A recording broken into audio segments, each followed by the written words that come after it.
Welcome to those who are joining us online by audio and video. May the Lord touch your life as well. Pag meron po tayong New Life Sunday at meron tayong mga Light Up Retreat Sunday, special ho talaga ito, and it's our joy to welcome everybody, especially those who are joining us for the first time or the first few times. Ngayong araw po, since it is a Light Up Retreat Sunday, it is a shortened service. So, bilisan ho natin ngayon because medyo maikli ho yung time so that we are able to facilitate the Light Up Retreat better for all of our participants. Okay, so meron hong message si Lord ngayon na I pray gagamitin ni Lord para sa ating lahat.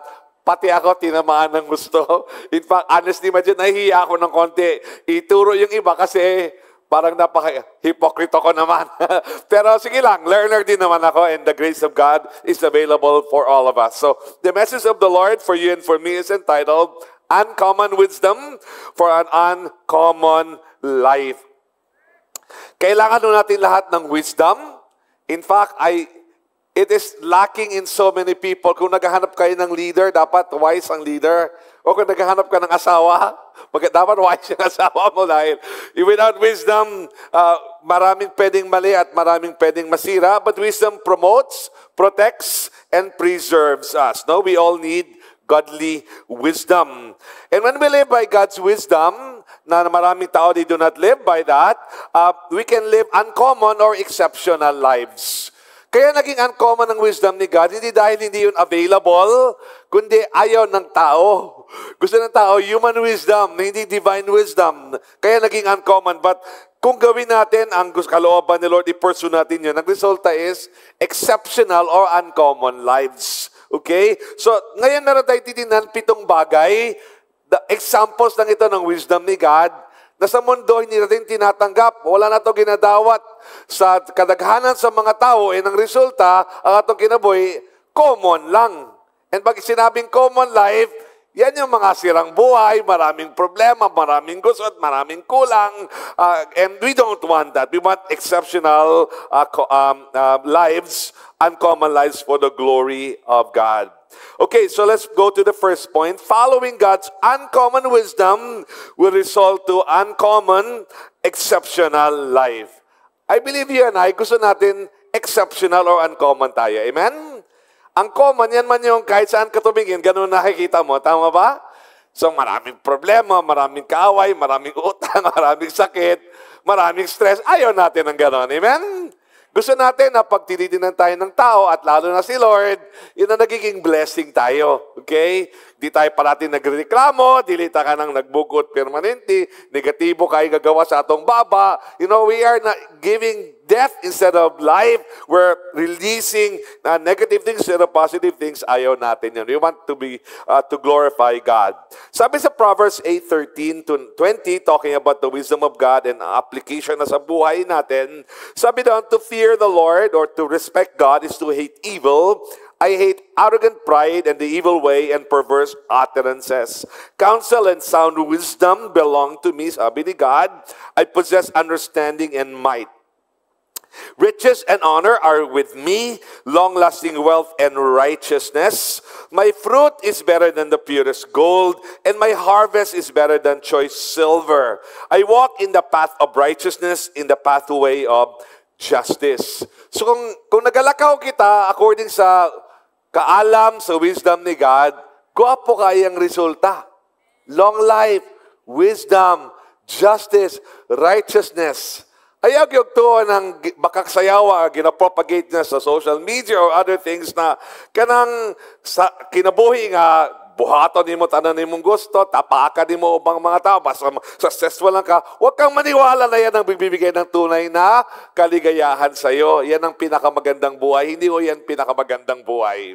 Yan ang buhay na magulo, maraming kaaway, maraming stress. Okay? Gusto natin ng buhay na peaceful, happy, righteous, provided for, nag-enjoy tayo, nag-glorify si God, nag-impact tayo sa buhay ng mga tao, and that is what we call an uncommon or exceptional life. Amen? Special na buhay, magandang buhay, blessing sa iba na buhay, and nag-glorify si Lord, and napakaganda ng resulta niya, and it requires uncommon wisdom.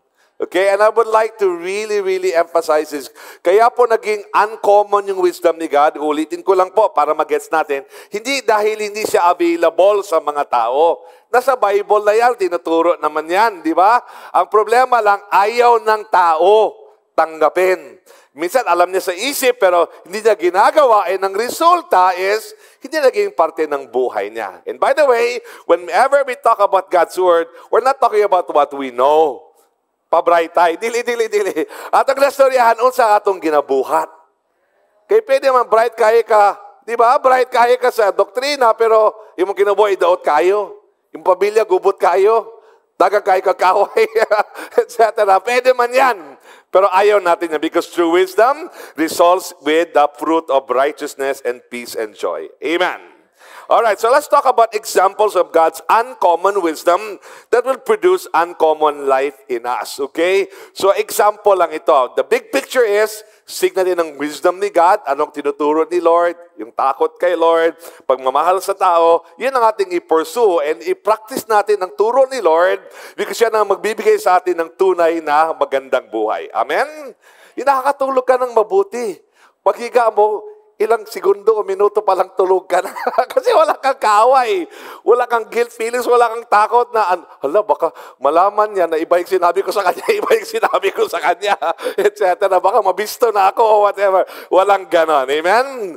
Alright, so 7 example lang. Okay, number 1, we will definitely harvest according to what we plant. O sa atong itanom, diha musubay ang atong kinabuhi o atong anihon. Galatians 6, 7, and 8. Do not be deceived. Ayaw good pa-deceive. No, God cannot be mocked. A man reaps what he sows or plants. Whoever sows to please their flesh, from the flesh will reap destruction, pagkadaot. Whoever sows to please the Spirit of God, from the Spirit will reap eternal life. Nga nung uncommon wisdom ni, because kung tanahon ni mo ang choices sa daghang tao, ang atong mga decision making, it's as if wala gyud ta kasabot. Nga kung magpermanente kag buhat og mga di maayo, permanente kag sultig daotan sa uban sa imong kaugalingon or whatever, itong mo yung kaugalingon, itong mo yung iba, aanihin mo yan. Some people maybe know this in their minds, but in the way they act, in what they do, makita mo, hindi nila ito wisdom or way of living.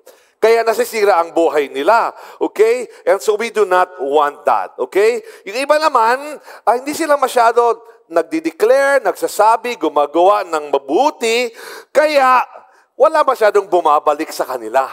Okay? Maybe they know, pag gumawa ka ng masama, babalik sa iyo yung masama, pero yung ginawa mong mabuti, sinabi mong mabuti, babalik man yun sa iyo. So minsan, wala nato ni kayo yun, gidawat, gi-embrace mo nang dili kahit may natagon, dili kahit affirming, loving, caring, honoring sa atong ginasulti kay wala gyud nato nasabtan. Nga unsa imong tanong mo, balik na nimo. Amen? So very important that we catch this because this is really, really important. So many people still act as if they can just do anything and say anything, and somehow they will not suffer for it. Others do not say and do enough wise and kind words and actions because they feel there will be little or no return for their good works. But the Lord reminds us today that we will surely harvest according to what we plan. The things we say and do will surely return to us in multiplied amounts.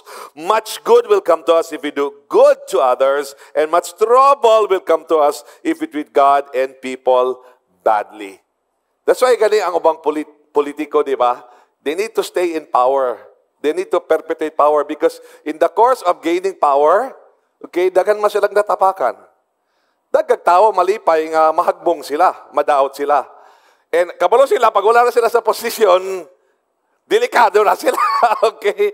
Kaso after kaso or whatever. So dapat i-perpetuate na nila. Sila, ilang anak, tanala kay. Otherwise, when they're weak, then they can be pwede na sila balikan, and we do not want that. Okay? So number 2, nga the wisdom ni Lord and uncommon wisdom sa world, money cannot buy happiness, love, and most things really worth having. Okay? So ang lie sa enemy is that kung marami kang pera, sasaya ka. Sigurado masaya ang buhay mo.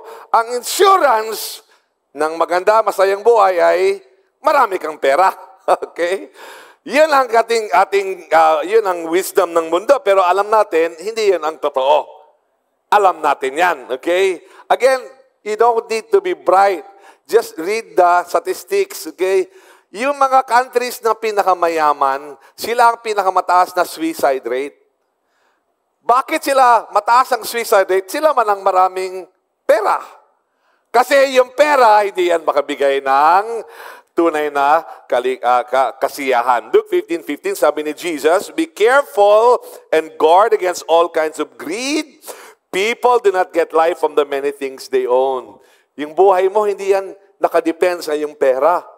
Kung ano ang cellphone, brand ng cellphone mo, ano yung brand ng damit mo, hindi yan nakadepende dyan. Amen? Kung brand nyo lahat, never ka nag-second hand. Mainsulto ka pag second hand. No, hindi nakabase dyan. So many people are still pursuing money as if it can solve all problems and make everything okay. The Lord reminds you and me today that we will be foolish to think that money can buy us happiness, love, a right standing with God, and other things that man really longs for. Dili gyud na mapalit sa kwarta. Let's abandon that way of thinking and living because it will only lead to frustration, disobedience, and more.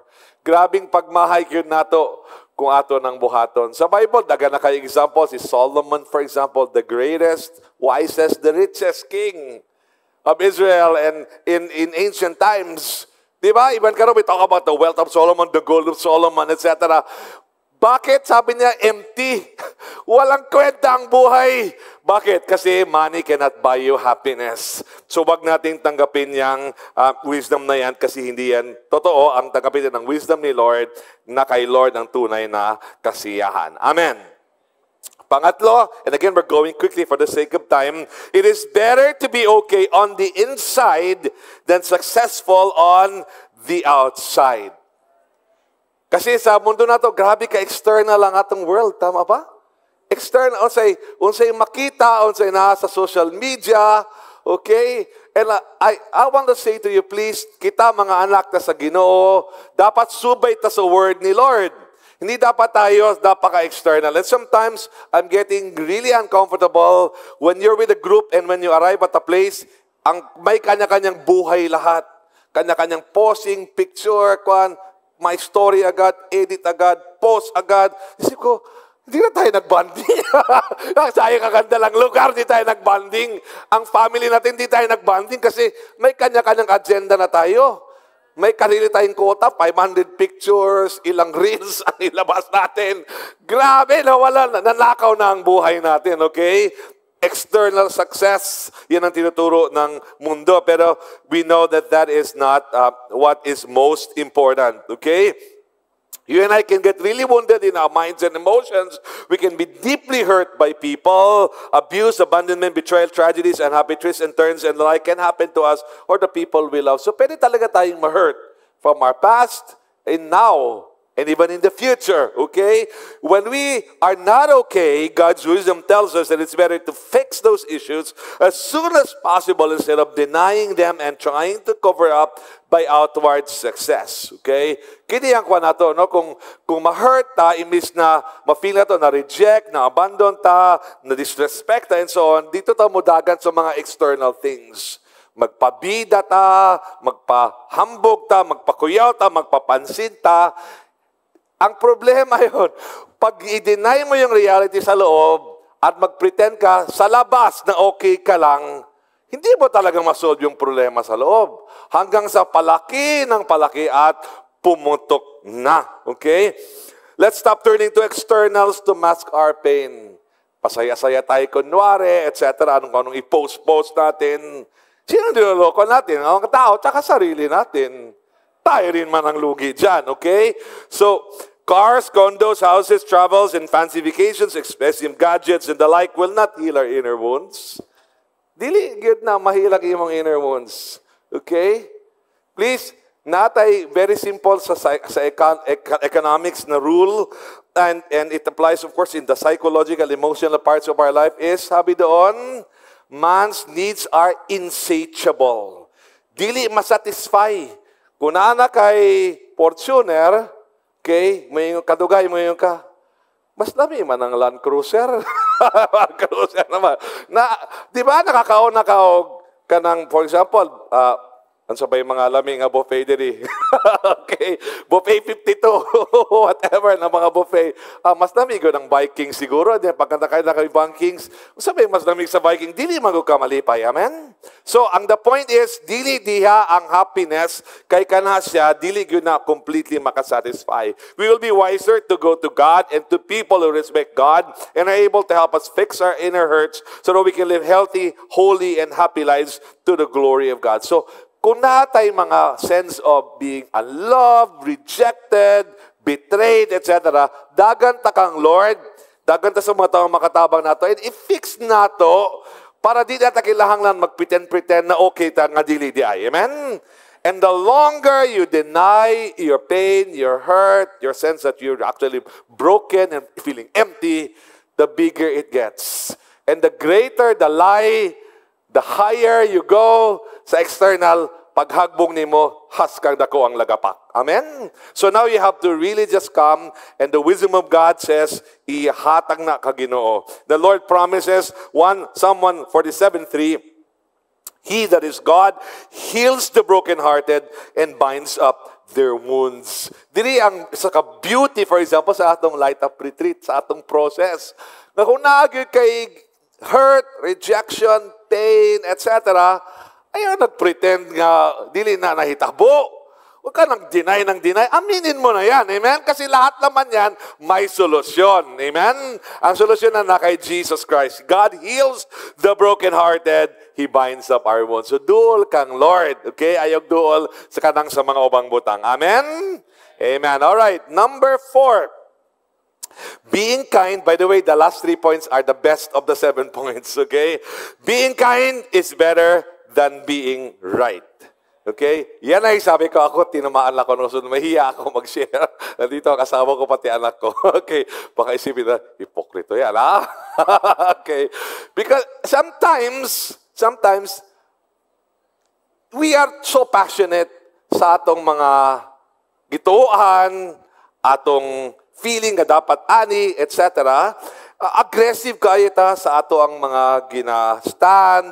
And sometimes, ang atong gestures, atong tone of voice, grabe ka, kanang intense na nakasakit na ta sa uban. Okay?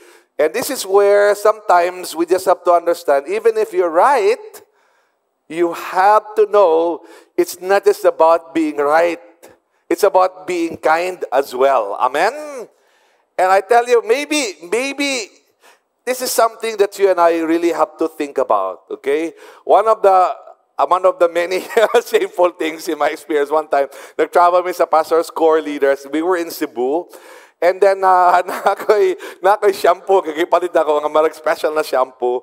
Nabutang na ako siya sa na dili siya pwede ipasok. So sabi sa pag-x-ray, sabi na sir, kailangan ito itapon or ilipat mo sa maliit na container. So, konti lang yung laman. So, to make the long story short, feeling ko, in my logic, sa aking tingin, yung maliit na lalagyan, ang malaking lalagyan, pwede mo lagyan ng maliit na liquid, it does not matter. Kasi ang ating minimeasure, yung liquid, hindi yung lalagyan. Mineral water nga bottle binigay ko, pero ilagay konti lang. Ayaw man niya. Gusto niya, yung maliit niya lalagyan. Kasi maliit lang yung ano. So to make the long story short, parang binagsak ko yung tubig. Sabi ko, sige na lang. Kasama ko yung pastor core leaders. Sige na lang. Okay, parang gano'n. So, sabi ni Rosalie, relax ka lang. Parang gano'n. So, makahiya, di ba? Kasi minsan may pinapaglaban ka, pero minsan wala na sa lugar. Okay? And ito po, this is something that you and I, kasama ko, really need to think about. Okay? So many of us, myself included, sometimes state and defend our ideas and suggestions too aggressively. We can be too emphatic and too strong in our words, tone of voice, facial expressions, and gestures. We can be very unconcerned about the feelings of others, not bother that we are already hurting people. The Lord wants you and me to change. He wants us to be kinder, gentler, more open to hearing others, and more willing to lose. He wants us to be less concerned with being right for the sake of being right. Okay? When we live by God's uncommon wisdom, the wisdom of people who don't follow God do not embrace because they want their way instead of God's way, we will be more considerate for the feelings of others, seeking to persuade and convince, but not rudely or arrogantly. Ingon ng Biblia, Proverbs 4:5, show a gentle attitude toward everyone. The Lord is coming soon. So dapat gentle. Say gentle. Matthew 12:19, he won't shout. That's Jesus. The Messiah won't shout or yell or call out in the streets. He won't break up a bent reed or put out a dying flame, but he will make sure that justice is done. So in short, gentle si Lord, okay? And this is where, sabi nila, what's the point nanalo ka sa argument, na-lose mo yung tao? Oh, panalo ka, pero away na kayo. Di ba, baka pwede namang nagkaintindihan kayo, kahit na ang feeling mo hindi ka talaga naging champion or winner sa debate, pero at least ang relationship nyo na-preserve. Amen? Amen. Okay, number 5, brokenness is the doorway to wholeness. Brokenness is the doorway to wholeness. Okay, so by brokenness here, I mean being impacted very deeply and positively, that is in a life-altering way, by the pain, disappointment, and other things that hurt us or failed to give us what we desired or felt we needed or deserved.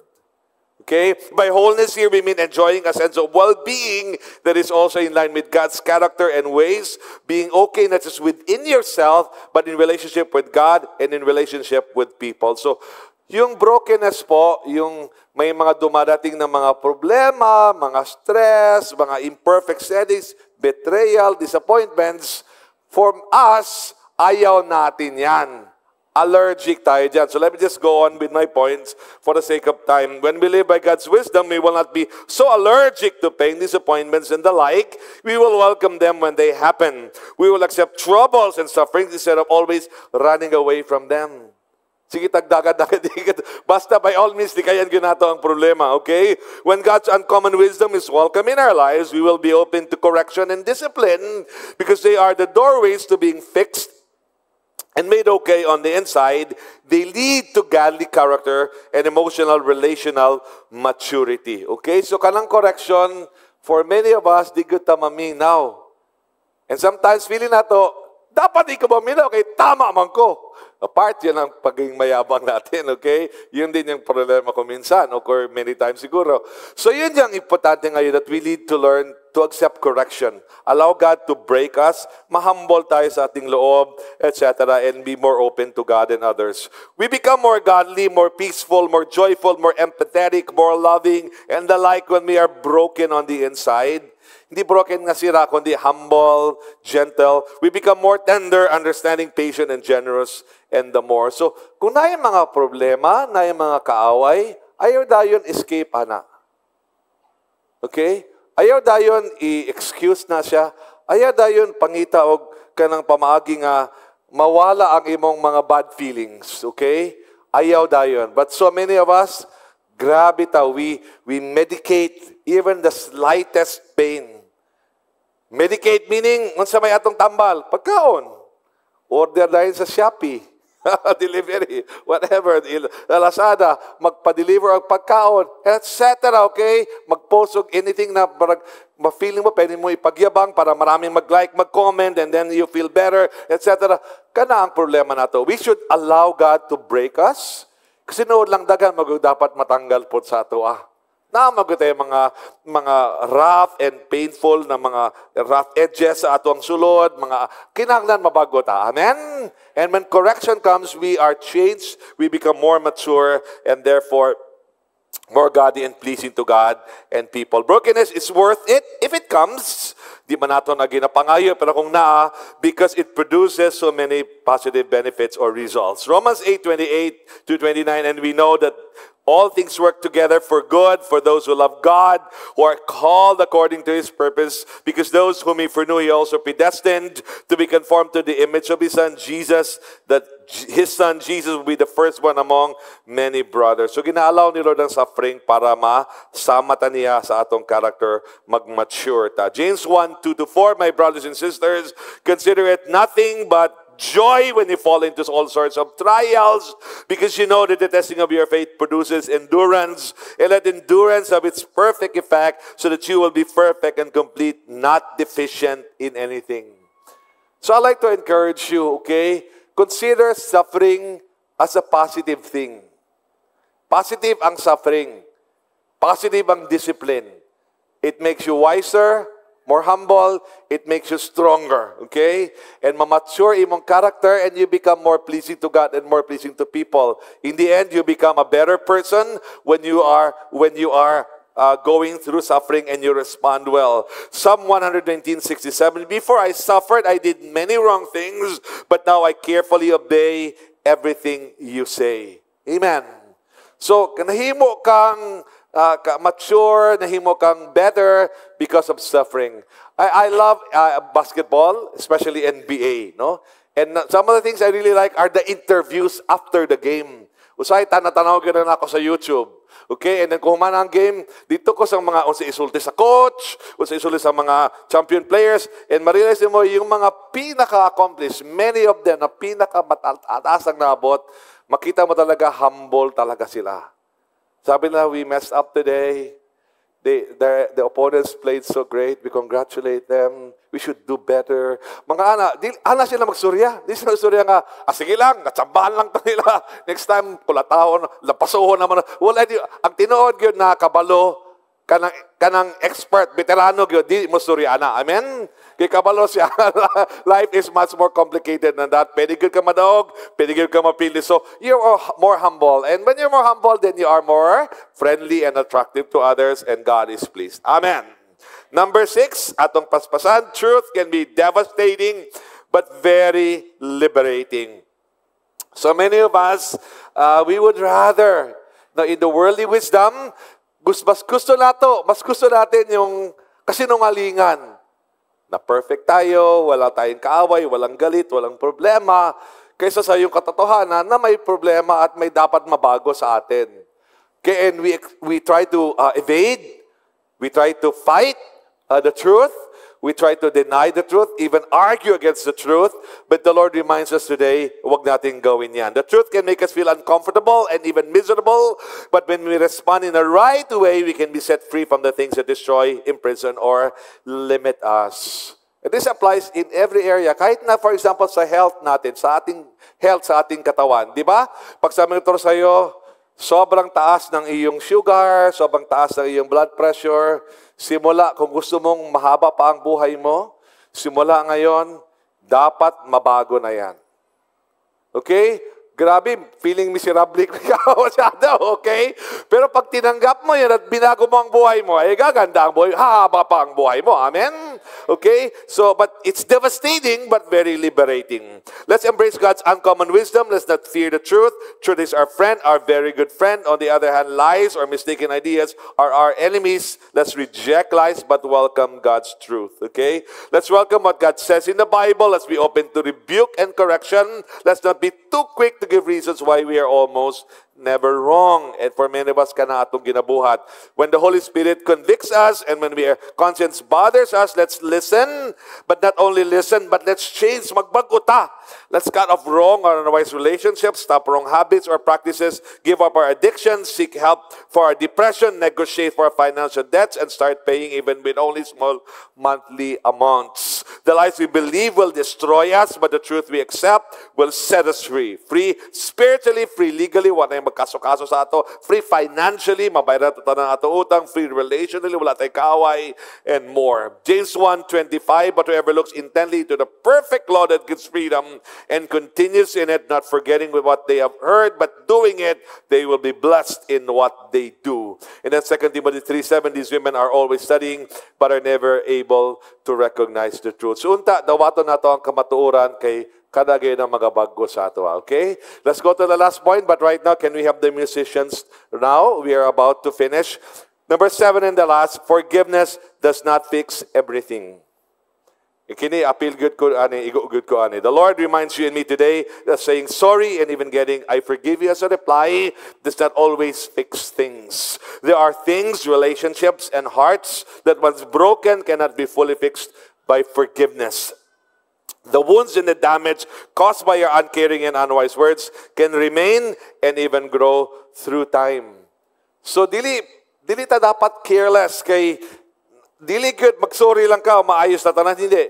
When we are living by the truth of God, which by the way includes being under the control of the Holy Spirit, especially ideally when we are also broken or humbled before God, we will seek to avoid damage to others. We will be less callous, less reckless, and more mindful of the implications of what we are saying and doing to others. The Lord also reminds you and me today that when we commit some really serious sins, we may be forgiven, but the consequences may haunt us as long as we are alive. Forgiveness may be granted, but the loss or damage can be permanent or irreversible. This is true with relationships. This is true with financial choices. This is true with health choices, lifestyle choices. So na yung mga tao, okay, can we have the musicians now? Na yung mga tao nga, nag-repent na sila, na-born again na sila, pero ang ilang mga kinabuhi, okay? Ang ilang kinabuhi, daot gyud gihapon. Ang ilang lawas, di na gyud tao nakabawi. For the rest of their lives, naana gyud tong damage sa ilang body. They just have to live with it, okay? So in short, just because magsorry ta kang God, so sa tao, pasaluan ng tao doesn't mean ma-okay na tanan. No, naay mga situations where dili ma-okay tanan, madaot gihapon ta ang atong kinabuhi, mag-suffer gihapon. Hebrews 12:17, for you know that afterwards, when he wanted to inherit the blessing, he was rejected because he could not find any opportunity to repent, even though he begged for it with tears. So, and then Psalm 51, si David, the King of Israel, create in me a pure heart, O God, renew a resolute spirit within me. Do not reject me. Do not take your Holy Spirit away from me. Let me again experience the joy of your deliverance. Sustain me by giving me the desire to obey. Madaot kayo datong kinabuhi kung dili nato i-settle ang things with God. And today, the Lord reminds you and me, kung pwede, wiser, more careful ta sa atong kinabuhi.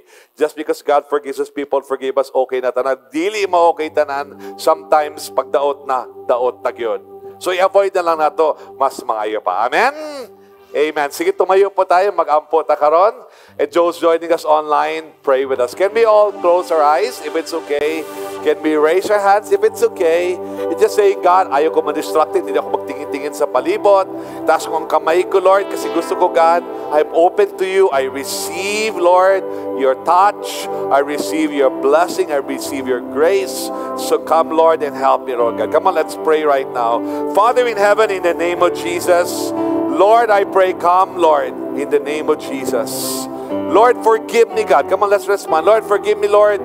Lord, ang buhay ko, ang choices ko, Lord, napaka-worldly, O God. Lord, careless masyado ako sa buhay ko. Selfish masyado ako, Lord. Forgive me. Come on, respond to the Word of God. Respond to the Word of the Lord right now. Come on, just come to God right now. Father, in the name of Jesus, God, we come to you, Lord. We come to you, God. Come on, respond to the Lord today. Anong sinabi ni Lord sa iyo? Respond to God. Lord, forgive me, God. Lord, for living the way of the world instead of living your way, God. Forgive me, Lord. Come and respond to God.